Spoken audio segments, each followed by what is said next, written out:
Parents. Throughout history, we've struggled to get it right. We hope we won't pass on our emotional issues to our kids, and we swear we won't make the same mistakes our parents did.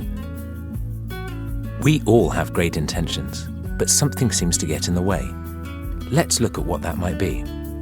At Circle of Security Parenting, we believe that being emotionally available to our children and their needs is the key to doing our best as parents. We call emotional availability being with.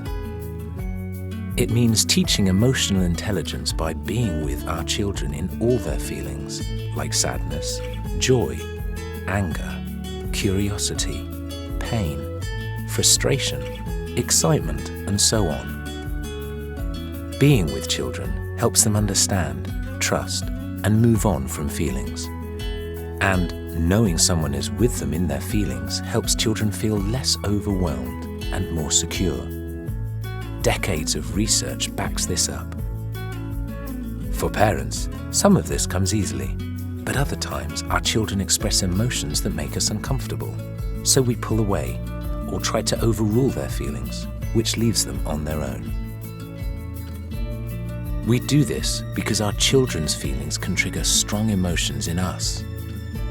We think of it like this: our history during childhood of how core people responded to our different emotions creates the background music for how we experience our children's feelings. Let's look at this example. This girl and her father have been enjoying time together in the park, but suddenly aware of the time, Dad says, "We need to go."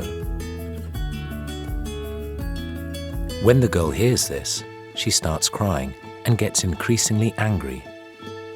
All at once, the dad's background music changes. The background music that is playing for the father right now, we call shark music. As it turns out, the dad's own mother was uncomfortable with loud displays of emotion, and she didn't know how to handle them. So throughout his childhood, she repeatedly told her son it was pathetic to cry, and she never ever asked him about his feelings of sadness or anger. His ability to deal with his daughter's emotion now is greatly affected by the experience with his mother then. Shark music. We're rarely aware it's playing, but it's our past experiences telling us to be afraid of or uncomfortable with a feeling or need that is actually safe. When our shark music limits our ability to respond to these feelings, our children learn to hide or feel ashamed of them. This is a problem because we're teaching our children to fear emotions that are actually both safe and essential in life. Most of us experience shark music with one emotion or another, and it's different for everyone. But whenever it is triggered, our ability to respond to our children's needs is limited. The good news is, by simply calling it by name and reflecting on what our children need in the moment, we can turn down our shark music. This is so important because if we can learn to manage our history of negative experiences and perceptions, we can respond to the truth of our child's current situation and be with them in it. Ultimately, this will help our children grow up with a better ability to understand and share more of the emotions they experience.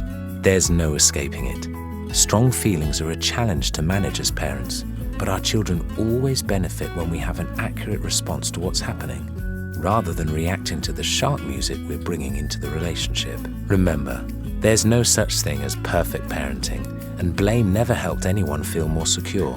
That includes blaming ourselves. But the more often we can identify our shark music, the better off our children will be.